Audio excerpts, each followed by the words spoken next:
The evacuation of 2,400 students and other Nigerians trapped by the ongoing conflict in Sudan took off on a slow start on Wednesday, as only 15 out of the 40 buses required for the exercise were provided. Although the federal government hired 40 buses for the repatriation of the citizens from Khartoum and other cities to Egypt, only 10 buses were available as of Wednesday morning, while additional 5 buses were provided later in the day. This was happening as the Minister of Foreign Affairs, Geoffrey Onyeama, claimed the federal government had been charged $1.2 million for the evacuation of Nigerian nationals out of Sudan.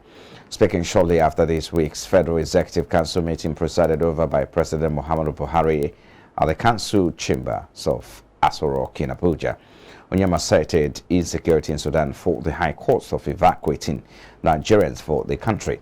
The government had on Tuesday said the evacuation of about 5,500 Nigerians, including students stranded in Sudan, will commence Wednesday and had, through the National Emergency Management Agency, released 150 million naira for hiring the buses that will convey the citizens from Sudan to Cairo in Egypt.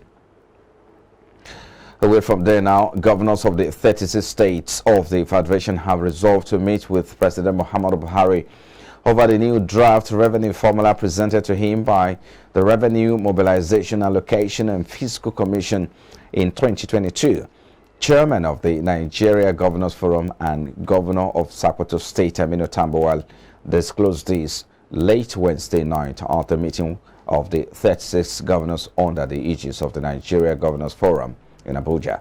The meeting, according to the outgoing governor, is to plead with Buhari to present the new draft formula to the National Assembly before May 29th, when a new government will take over the reins of power. Addressing journalists at the end of the meeting, Governor Tambuwal said it was a normal meeting of governors where they discussed issues concerning the country, the subnationals, and of course, democracy and good governance.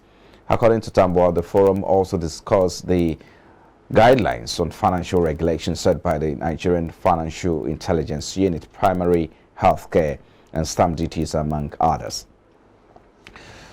And to politics now, People's Democratic Party presidential candidate Atiku Abubakar and his Labour Party counterpart Peter Obi in the February 25 election have attacked the Independent National Electoral Commission. While Atiku alleged that the umpire compromised the presidential election results transmission, Obi accused the commission of bias and favoring President-elect Bola Tinubu. The Labour Party candidate also claimed that from the polling unit results recorded by party regent, he, not Tinubu, won the majority of the votes cast in the February 25 election. Atiku and his party argued that there was nothing unusual about him contesting for the number 1 seat since 1993. They noted that even President Muhammadu Buhari contested 3 times before he got elected in 2015. The PDP and Atiku stated this in their reply to Tinubu's response to the petition they jointly filed with his party before the Presidential Election Petition Court. And in the meantime, the Economic and Financial Crimes Commission has filed an appeal challenging Wednesday's ruling of the Federal High Court, Lagos, which struck out its suit seeking the forfeiture of 14 properties and 400 million naira linked to the Kogi State Governor, Yahaya Bello, citing his immunity from prosecution under the 1999 Constitution.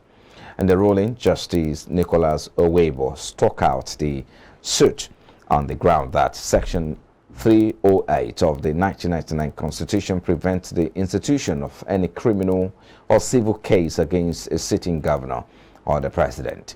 In its notice of appeal filed by Rotimi Oyedepo, the EFCC submitted that Justice Owebo erred in law when he struck out the suit, as the immunity conferred on the respondent against any civil or criminal proceedings during his incumbency as the governor of Kogi State does not extend to properties reasonably suspected to be proceeds of crime traced to him. The FCC also submitted that the court erred and occasioned a miscarriage of justice when it refused to bind itself with the decision of the Court of Appeal in EFCC vs. Fayoshi of 2018 and the decision of the Supreme Court in Fayemi vs. IGP of 2002 on the proper interpretation of Section 308 of the 1999 Constitution. A trial court was also said to have erred in law when it struck out a preservation order of properties reasonably suspected to have been derived from proceeds of unlawful activities, notwithstanding its findings that the Governor Yahya failed to show the genuine origin of funds used to acquire the properties under the preservation order. The Supreme Court has granted leave to the federal government to bring 9 new grounds of appeal against the release of pro-Biafra agitator Nnamdi Kanu. A 5-member panel led by Justice John Okoro granted the leave on Thursday while ruling on the motion by the counsel to the federal government, Mr. Tijani Ghazali. The APS court also granted leave to the federal government to include these 9 new grounds as part of its amended notice of appeal dated 28th October last year. At the resumed hearing, counsel to Nnamdi Kanu, Michael Zekome, informed the court of his motion seeking for bail of his client and another seeking for his transfer to the Kuje Correctional Facility to get proper medical attention, citing his failing health and the custody of the Department of State Services. Speaking on the motion for the transfer of Kanu out of the custody of the DSS, the federal government counsel prayed for an adjournment to find a counter affidavit stating that he just took over the matter, as it seems likely that hearing the motion, particularly the seeking the transfer of Nnamdi Kanu, may likely delay the hearing of the main suit. The court advised to Zekome to withdraw the pending motions and enable him to focus on the main appeal. The court subsequently fixed May 11th for a hearing on the pending motion and the main appeal. Meanwhile, the indigenous people of Biafra on Wednesday lashed out at President Muhammadu Buhari, saying his alleged sins against Nigerians will never be forgiven. The separatist group, in a statement by its Director of Media and Publicity, Ima Powerful, was reacting to Buhari's recent appeal, where he asked all those he hurt to pardon him. The president, who spoke on Salah Day inside the banquet hall of the presidential villa in Abuja while receiving residents of the Federal Capital Territory led by the Minister Mohammed Bello, also thanked Nigerians for tolerating him. But reacting in a statement by its spokesperson, IPOB said that as long as the group is concerned, the sins Buhari masterminded and implemented are unforgivable. Also reacting to President Muhammadu Buhari explaining his readiness to relocate to Niger Republic if his retirement is being disturbed by noise. IPOB said he can as well relocate to another planet because Niger is not far enough. And now the district head of Kasuwa Daji in the Kaura Namoda local government area of Zamfara State, Ibrahim Sarikin father, was kidnapped by bandits in his residence in the early hours of Thursday. An indigene of the area, Malam Aldu Mohammed, confirmed that the bandits, who were in large numbers, stormed Kasuwa Daji village and went straight to the village head's house, where they adopted him and took him to their camp. Bello said the bandit fired many gunshots in order to frighten the resident of the village who wanted to rescue the village head. The Lagos State government on Wednesday embarked on the demolition of illegal buildings in the Banana Island area of the state.